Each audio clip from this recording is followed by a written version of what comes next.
joining me on the line, he was there the night that Ozzy bit the head off a bat. Ladies and gentlemen, Steve Hickle is on the line with me, a resident of the great state of Iowa and so on and so forth. Hey, Steve, how you doing? I'm good, B-sox. How are you? I'm hanging in there. All right, so let's rewind the clock. How old would you have been the night that Ozzy bit the head off a bat? Wow, I was just thinking about that. The concert was a week after my 17th birthday, so I just turned 17. Okay. Just turned 17, and then, yeah. You want to know how old now, I was? So it shows you. I'm not sure I should ask. I was born, I'll put it that way. Oh, okay, gotcha. All right. Steve, so let's go back to that night. You're 17 years old. Did you go with your buddies? Did you what? Yeah. How did the night work for you? I just went with a buddy. I can't remember the concert it was, but I remember I think it was the same two of us. We had attended a concert at Vet, and they made the announcement that Ozzy was coming. Oh, I really? can't remember what concert I was at. And then everyone's like, oh, man, this is going to be, pretty amazing. And, well, it turned out to be in more ways than one. Now, going back to that night, so it would have been January 20th, 1982. You're at the show. Ozzy, the headliner. Where were you in the building compared to the stage? I was in the balcony. This was back before, they had reserved seating. So, you just made a mad dash to wherever you wanted to sit. Yeah. So I just took some decent seats in the balcony, lower balcony. So the stage would have been just like slightly to my left. Were there openers that night? There was one. I think they were called Starfighters or something like that.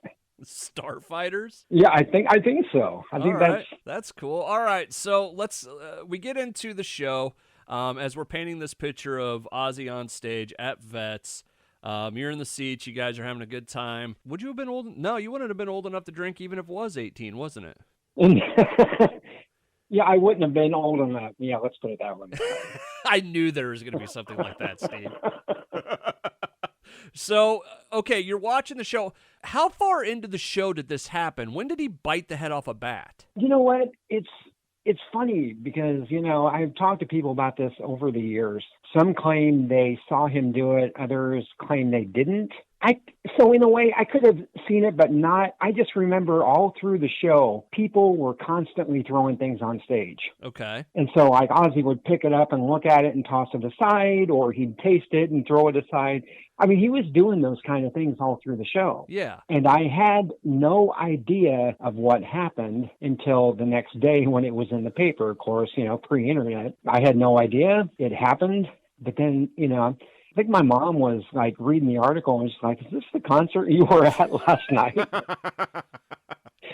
And I went, yes. She goes, who is this? And he did what? And it was really funny. But that's when I found out. So I don't remember actually seeing him do it, but he was like picking up things and putting them in his mouth all through the concert. It was just kind of bizarre. And I thought, oh, that must have been one of those times. See, that's why I said maybe I saw it, maybe I didn't, Well, that's the thing. That's kind of the interesting thing about it. The more I kind of hear about it, unless you were kind of right up by the stage, I don't know. Right. Did people really know that he bit the head off a bat until the next day? I really don't think so.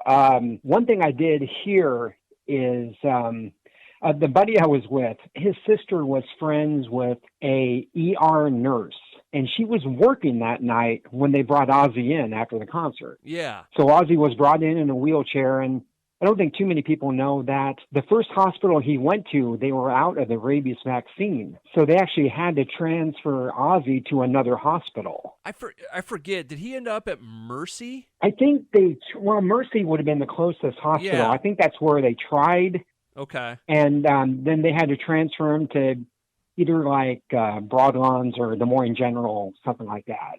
I was going to say there's only 3 other hospitals, Broadlands, Lutheran, Methodist. Yeah, I could have went to Methodist, yeah. Yeah. Dang, I was hoping I was going to... I've had rabies shots at Mercy. I was hoping I had a thing in common with Ozzy.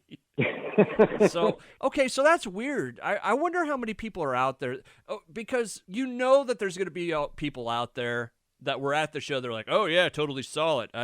Yeah, completely right. Part of rock history. That maybe didn't know until the next day. And that's true. I think people want to. It's like when a lot of people started claiming responsibility for throwing the bat on stage. Like, oh, I did it, or I know a dude that did it. And so, like, I lost track after several until they interviewed that guy. But yeah, a lot of people were claiming responsibility for that. Yeah, but I've as heard far that, as my vantage point, from my vantage point from the balcony, I actually did not see him do that.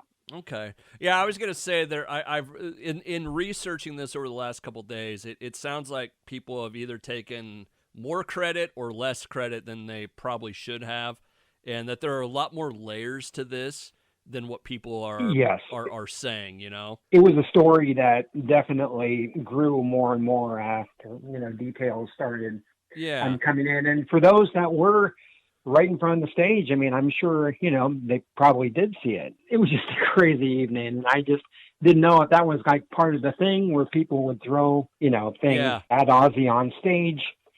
But yeah, I just remember it's like, because people asked me, did you see him do it? And I'm like, I don't know, maybe. Like, well, what do you mean maybe? And then I had to. Well, at 17, you were perfectly sober that night, correct, Steve? Yes, absolutely. Steve Hickle joining me on the line right now. He was at Vets Auditorium. God, what would it be? 1982. So that's like 39 years ago today, right? Yes. Yep. Wow. Absolutely. That's a heck of a deal, Steve. Let me ask you this as we wrap up today, Steve. You may not have technically seen it or whatever, but you were in the building on a night when one of the biggest stories in rock music ever came out. That's a cool feeling, right? It really is, because it's like Ozzy's most famous concert incident ever, and knowing that, you were there. Steve, I got a question for you. Do you still have the ticket stub? I don't. Oh. I know. I'm sure a lot of people still do. I do. No, I do not have the ticket stub. If I could. I've been to a lot of concerts at Vets, and I really wish I would have kept those in a book or some kind of collection. Wow. All but right. I do have the memories of it. So well, can't take that away. Parts of it, because you were so perfectly sober that night. Yes. Well, Steve, thank you so much, man. We appreciate it. Okay, you're welcome. Thanks for listening to this 95 KGGO podcast. Make sure to check out kggo.com for more.